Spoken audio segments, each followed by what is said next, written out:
Hey everyone, welcome back for another deep dive with us. Glad to be here. Today we're going to be tackling a really fascinating topic. Yeah. Um, Looking at some of the challenges that Arab project managers face Okay. when they're trying to build diverse Okay. teams. Right.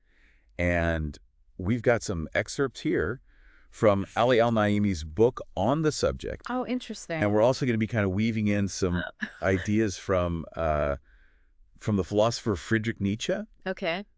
You might be thinking, how do those two things go together? Yeah. But trust me, it's going to get really interesting as we go along. I'm intrigued. Yeah. One of the things I think that's so intriguing about Al-Naimi's work is that he really kind of delves into this often overlooked area of the complexities of communication within Arab cultures. Okay. And, he really argues that personal and social biases, which often operate, beneath our conscious awareness, can really significantly impact how managers interact with their teams. So you're saying that, like, even with the best of intentions, we might have these hidden forces that are shaping how we communicate and perceive others. Exactly. And that's what's so, I think, unsettling about it, but also It is kind of unsettling. what makes his work so valuable, because it's bringing to light these subtle dynamics that often go unnoticed. Yeah, for sure. It's like he's shining a spotlight on the undercurrents of communication that can either like make or break a team. Yes. Yeah. Really important stuff. Okay, I'm starting to see how this connects to building diverse teams. Okay. But before we kind of go too deep, can you just explain for anyone who might not know what exactly we mean by unconscious bias? Right. So think of unconscious bias as kind of a mental shortcut that our brains use to process information quickly. Right. It's based on, our experiences, our upbringing, the messages we've absorbed from our surroundings. Mm-hmm. But the problem is that those shortcuts can lead to stereotypes and assumptions about people based on, their gender, their ethnicity, even something as simple as their appearance. So like those snap judgments we make without even realizing it? Exactly. Like assuming someone's good at math just because they wear glasses or something? Precisely. But like those assumptions can have real consequences, especially in the workplace. Absolutely. They can affect who we hire, who we promote, even how we delegate tasks within a team. And what Al-Naimi highlights is that these biases are particularly potent when it comes to building diverse teams, because they can lead us to favor people who are similar to ourselves. Yeah, that makes sense. It's like we're drawn to what's familiar, what feels safe and predictable. Absolutely. It's that comfort zone. Yeah. But it can be a trap. Right. It can definitely be a trap. And, one of the things that Al-Naimi points out is that the Arab world is so rich in cultural and linguistic diversity. And he sees this as a huge potential advantage for innovation and creativity. Right. But he also acknowledges that this diversity can be difficult to manage effectively. It's almost like a double-edged sword. Yeah. You have this incredible pool of talent and perspectives. Exactly. But then you also have this challenge of navigating those differences. Yes. And making sure that everyone feels valued and heard. Yes, absolutely. And that's where understanding the dynamics of unconscious bias, I think, becomes really crucial. And Al-Naimi argues that many managers, particularly in very hierarchical cultures, tend to replicate the behaviors that they've inherited. Okay. They unconsciously favor those who are similar to them, which can perpetuate a cycle of exclusion. Right. So it's not just about individual preferences here. Right. It's also about how those biases are being reinforced by like the cultural norms of the workplace. Yes. Yeah. This is where I think Nietzsche's philosophy can offer some really valuable insights. Yeah. Nietzsche, I'm sure some of our listeners are like, Nietzsche, what does a 19th century German philosopher have to say about Arab project management in the 21st century? Right.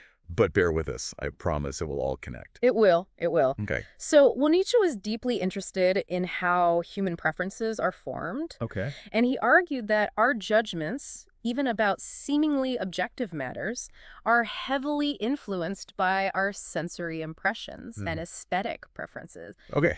I'm following, but how does that relate to team building? Okay, well, think about it this way. Why do most people recoil from a cockroach but feel sympathy for a fluffy cat? studies show that roaches are actually cleaner Okay. than many pets, right? Right. But we have this ingrained aversion to them. Yeah.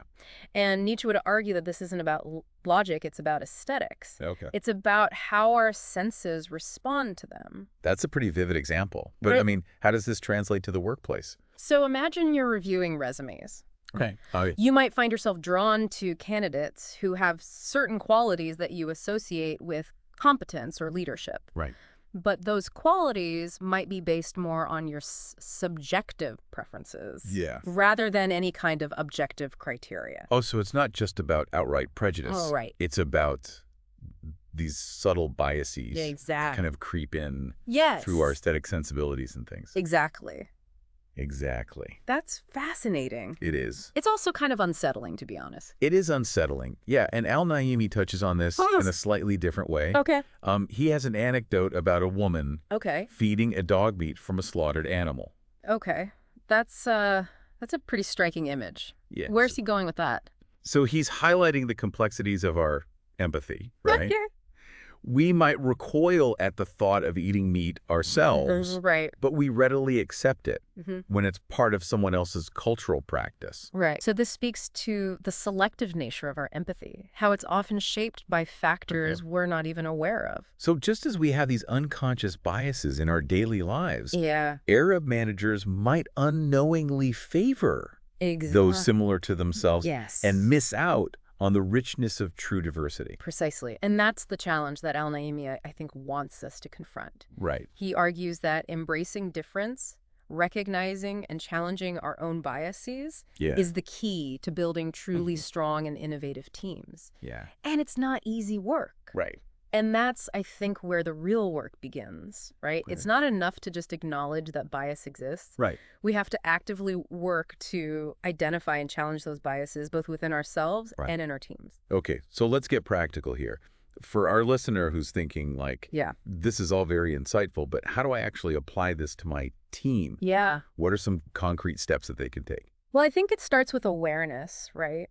Okay. So just take a moment to reflect on your team's composition. Okay. Who's at the table? Mm-hmm. Whose voices are being heard? Right.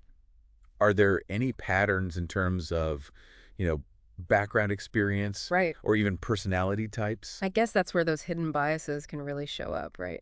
Exactly. We might think we're building a diverse team, Yeah. but if everyone comes from a similar background or shares the same worldview, Right. then we're kind of missing out on that true power of diversity. Yeah, you're not really getting the full benefit of it. Exactly. And Al-Naimi really emphasizes this. True diversity isn't just about checking boxes. Right. It's about creating a space Yeah. where different perspectives can clash, Mm-hmm. where ideas can be challenged and refined. Right. And that's how innovation happens. So how do we create that kind of environment? Right. I mean, it's one thing to say Yeah. we want to embrace diverse perspectives, Hmm. but it's another thing to actually do it. Yeah. It's hard. Especially like in a fast-paced work environment. Exactly. Well, Al-Naimi offers some really practical strategies. Okay. For example, he stresses the importance of active listening. Okay. And it's about truly hearing what others are saying, even if it challenges your own assumptions. That sounds simple enough, It is. but it's probably pretty tough to actually do. It's tough. Yeah. We all have our own filters, Yeah. our own ways of seeing the world. Right. And that's why active listening requires such a conscious effort. Right. You have to really be present, paying attention not just to the words being spoken, Right. but also to the nonverbal cues, Yeah. the underlying emotions. So it's not just about hearing, it's about understanding. Exactly. It's about putting ourselves in the other person's shoes, Yes. trying to see the world from their perspective. Yes, exactly. And it also means creating that safe space for people to share their ideas, even if those ideas are controversial Yeah. or challenge the status quo. I remember Al-Naimi had a great example of this in his book. Oh, yeah. He was talking about a manager Okay. who would make a point of seeking out opinions from team members Mm-hmm.